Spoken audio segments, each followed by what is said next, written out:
জগদ্ধাত্রী ঠাকুর দেখার পার্ট 2টা আমি এখন দিচ্ছি। আগেরটা পার্ট 1 তোমরা দেখেই নিয়েছো, কারণ অনেক অনেক ঠাকুর তো দেখতে দেখতে তোমাদের দেখাতে দেখাতে আমি পাগল হয়ে যাবো, আর আমি ভয়েস দিতে দিতে পাগলা হয়ে যাব। তো সেই জন্য এটাকে দুটো ভাগে ভাগ করে নিয়েছি, দেখতেই পাচ্ছ। এই প্যান্ডেলটা এখনও শেষ হয়নি, এখনও কিন্তু কাজ হচ্ছে, কিন্তু প্যান্ডেলটা জাস্ট অসাধারণ ছিল। আর খুব একটা দারুণ টপিক নিয়ে হয়েছে, যে টপিকটা এখনকার ফেমাস টপিক। ফেসবুক এইসব নেটের জগতের দুনিয়া আর কি করেছে, নেট জগতের দুনিয়া করেছিল।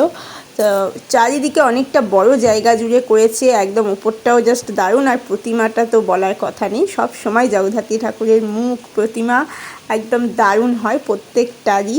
তো এখানে যে বাচ্চারা আসক্ত, ফেসবুকে নেট জগতে যে আসক্ত হয়ে পড়েছে, বাবা মা ছাড়াতে পারছে না, বাবা মা যে ধরিয়ে দিয়েছে তাদেরকে ফেসবুক, আর তারা তাদের অশান্তি করতে ব্যস্ত আছে। তো এইটা হচ্ছে এই থিমটা তুলে ধরেছে।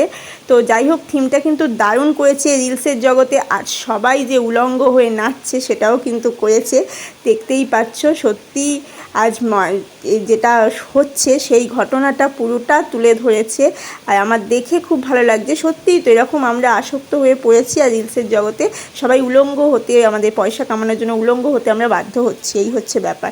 এখানে হচ্ছে পাবজি খেলা, পাবজি এখানে বই সাইডে পড়ে আছে, বাচ্চা পাবজি খেলছে, দেখতেই পাচ্ছ।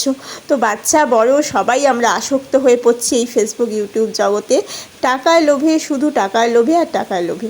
যাই হোক, এইটা ছিল রাজস্থানের ওই থিমটা দেখে খুব ভালো লাগলো। আর এই থিমটা জাস্ট অসাধারণ ছিল।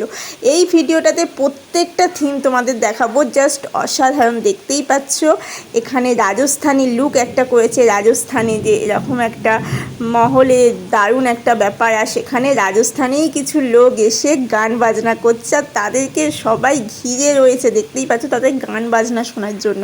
তো দারুণ, আমিও দাদা শুনলাম, খুব ভালো লাগলো। প্রতিমাটাও রাজস্থানী লুকে পুরো দারুণ লাগছে, শাড়ি থেকে শুরু করে প্রত্যেকটা জিনিস দেখো। এইখানে রাজস্থানী লুকে ওরা গান করছে, আর আমিও একটু তুলে নিলাম ওদের মধ্যে, সবাই ভিডিও করছে, দেখতেই পাচ্ছ। তো অসাধারণ ভাবনা চিন্তা এদের, অসাধারণ প্যান্ডেল সব, যা দুর্গা পুজোকেও হার মানায়। যাই হোক, জগদ্ধাত্রী পুজো দেখো, জগদ্ধাত্রী ঠাকুরের প্রতিমা তো জাস্ট বলার কথা নয়, নিচে কি সুন্দরভাবে কৃষ্ণ ঠাকুর, লক্ষ্মী ঠাকুর এগুলো থাকে, দেখে আমার খুব ভালো লাগে। এটা ছিল আরও একটা প্যান্ডেল, দেখতেই পাচ্ছ। প্রত্যেকটা প্যান্ডেল এই ভিডিওটায় কিন্তু খুব সুন্দর ভিডিওটা, যারা পুরোটা দেখবে না তারা কিন্তু মিস করবে। আর সত্যি বলছি, ভিডিওটা স্কিপ না করে পুরোটা দেখো, তোমাদের জন্য আমি বড় ভিডিও দিইনি, স্কিপ করে দিয়েছি। ভালো লাগলে একটা লাইক কমেন্ট কিন্তু করে দিতে ভুলো না। তো যাই হোক, দেখো এখানে আমরাও একটু করে নিচ্ছি, আর ওপরে ঝাড়বাতিগুলো জাস্ট অসাধারণ, দেখতেই পাচ্ছ।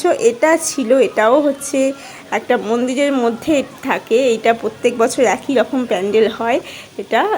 এটাও দারুণ, দেখো এখানে কলসি নিয়ে লক্ষ্মী নারায়ণ কি সুন্দর চারিদিকে করেছে, আর বুকে রাধাকৃষ্ণ, প্রত্যেকটা ঠাকুরই জাস্ট অসাধারণ। আর লাস্টে আছে আমাদের রানিমাকে দেখার জন্য কিন্তু তোমাদের ওয়েট করতে হবে, রানিমা কিন্তু আসছে।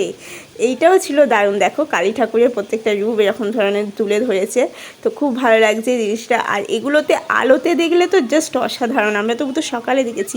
এটার প্যান্ডেলটা সামনে দেখলে তোমাদের যেটা দেখালাম, যেন মনে হবে স্টেশনের নাম দিয়েছে, আর যেন স্টেশনে ঢুকছি মনে হচ্ছে। তো যাই হোক, ভেতরে একটা কিসব খড়ফড় দিয়ে এসব দিয়ে করেছে।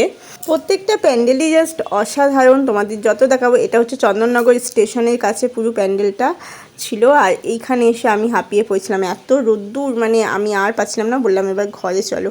তো যাই হোক, এইটা দেখে আমরা বাড়ি আসার পথে রানিমাকে পেয়েছিলাম, কিন্তু এটা ঠাকুরটা অনেকটা দূরে ছিল, দেখতেই পাচ্ছ। বাড়িতে আসবো কি, তার আশেপাশে এত সুন্দর ঠাকুর যে না দেখে থাকতে পারবে না, একবার বেরোনো মানে সব কটা দেখা। তাও কিছু ঠাকুর দেখিনি, কারণ সেটা গলিগালা ছিল, আমরা পথঘাট চিনি না, তো সেগুলো দেখা হয়নি। আর একবার যাওয়ার ইচ্ছা আছে, দেখা যাক। এইটা দেখো, এখানে ঝর্ণার মতন ওপর থেকে জলটা পড়বে রাত্রিবেলা। এই দিনের বেলা ঠাকুর দেখার এই একটাই খারাপ, যে লাইটিংগুলো দেখতে পাবে না, লাইটিংগুলো রাত্রিবেলা দেখতে পাবে। আর রাতের বেলা ঠাকুর দেখার একটাই আবার যে পায়ে হেঁটে দেখতে হবে, গাড়ি করে দেখা যাবে না, যে কোনো একদিক তো আমাদের চয়েস করতেই হবে। কিন্তু এবছর আমি দিনের বেলা চয়েস করছি। আর এটা হলো আমাদের রানীমাতাকে তোমাদের একদম স্লো মোশনে দেখেছি, যাতে তোমরা দারুণভাবে দেখতে পারো মায়ের মুখটা, জাস্ট অসাধারণ। আর এখানে ভিড়টাও ঠিক তেমনি, দেখতেই পাচ্ছ, প্রচুর ভিড়, কারণ বেলা হয়ে গেছে। আর সকালে যদি এত ভিড় হয়, ভাবো রাত্রিবেলা কত ভিড় হবে। তো সেই জন্যেই সকালে আসা।